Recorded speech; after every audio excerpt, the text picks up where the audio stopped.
Assalamualaikum warahmatullahi wabarakatuh.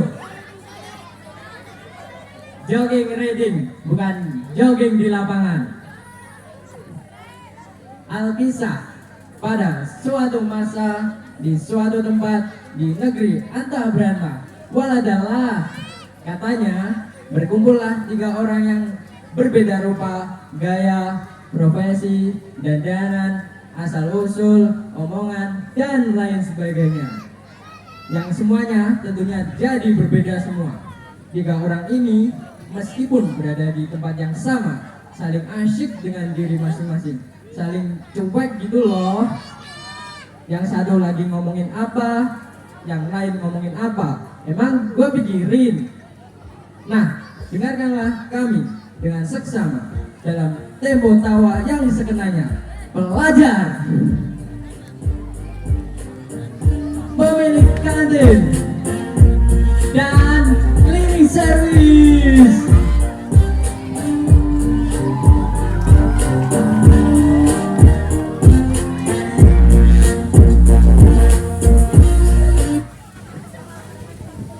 Saya pelajar coy, Pemilik kantin, cleaning service. Sebagai pelajar, tugasku adalah Jualan nasi meskipun untuknya tidak seberapa, tapi paling tidak bisa mencukupi kebutuhan rumah tangga. Tentunya kami bisa berjualan di Kamar mandi. Kamar mandi harus selalu terlihat bersih. Jadi harus selalu belajar.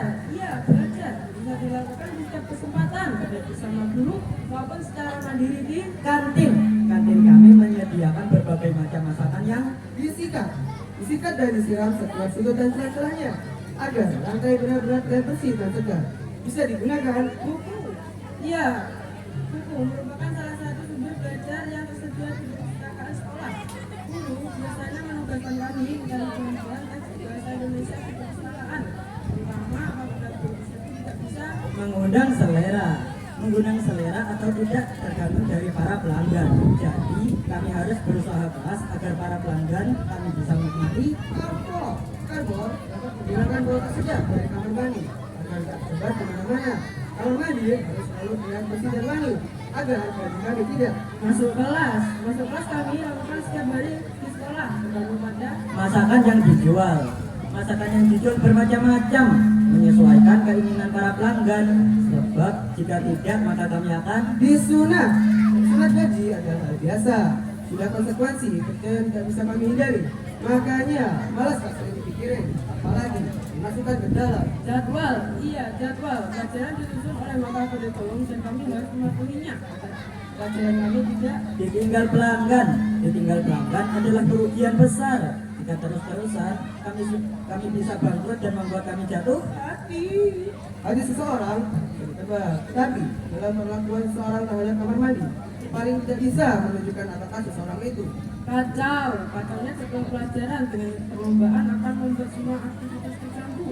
Makanya kami harus disiplin agar semuanya tidak miskin akan membuat kebutuhan rumah tangga kami tidak dapat terpenuhi, terutama pendidikan bagi anak-anak. Tapi untungnya saya punya resep masakan yang mujarab untuk Berimanya seorang muslim, salah satunya ditujukan oleh kepribadiannya yang mencintai kebersihan. Tapi anehnya, masih ada orang yang merugikan semua pihak, termasuk pelajar sendiri sebagai calon penikmat kuliner tidak harus memiliki selera tinggi, yang penting rasanya cuek, asal-asalan, tidak tertib dan tidak teratur. Bukan ciri-ciri orang yang berbudaya bersih. Padahal budaya bersih itu kayaknya sih tidaklah berat. Hanya butuh kesadaran bagi kami untuk bisa bersih-bersih. Cukup mengandalkan ijazah bukan hanya tanda kelulusan. Seorang pelajar harus dapat mempertanggungjawabkan ilmunya dan mengejar cita-citanya agar cocok di lidah dan cocok di harga. Itulah prinsip kami. Para pelanggan pun senang karena mereka bisa menikmati satu menjadi andalan kami untuk membuat semua tubuh dan kotoran agar bermanfaat. Bermanfaatnya seorang pelajar adalah keseriusannya dalam belajar, supaya mampu menghasilkan Hidangan yang lezat dan berselera tinggi kami sajikan secara bervariasi agar para pelanggan tidak terlihat lagi kotorannya atau tidak tercium aroma tak sedap di dalam kamar mandi. Mengharuskan kami bergiliran menjadi manja. Manja adalah sifat yang harus dimiliki pelajar, karena sifat manja akan membawa kepada pemalasan. Pelajar dituntut untuk bisa mandiri agar mampu menyiapkan variasi hidangan yang tersedia ditambah harga yang terjangkau akan membuat para pelanggan sakitnya seorang petugas tiket bukan berarti tugas bersih-bersih yang dijalankan. Jika ada petugas yang sakit, tugasnya akan digantikan oleh petugas yang lain. Sedangkan petugas yang sakit harus mengganti dengan jadwal petugas diganti. Dengan demikian ada perubahan. kebutuhan belajarnya harus bisa dipenuhi oleh pelajar secara mandiri. Maka harus betah, loyal dan akrab membuat kami senang dan bangga. Dengan begitu, kami menjadi lebih termotivasi untuk memberikan Jadwal piket kita harus disusun ulang. Cukup melakukan rolling.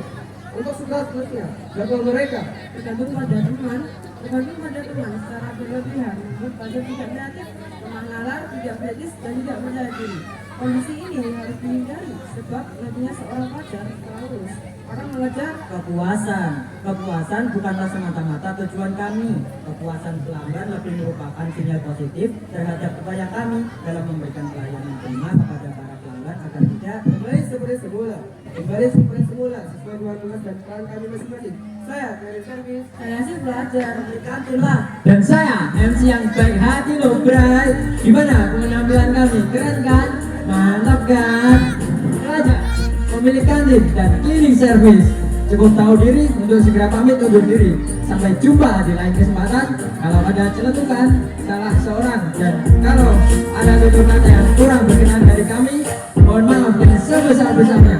Ada frekuensi dan global yang bisa sama, bisa juga tidak ada. Wassalamualaikum warahmatullahi wabarakatuh.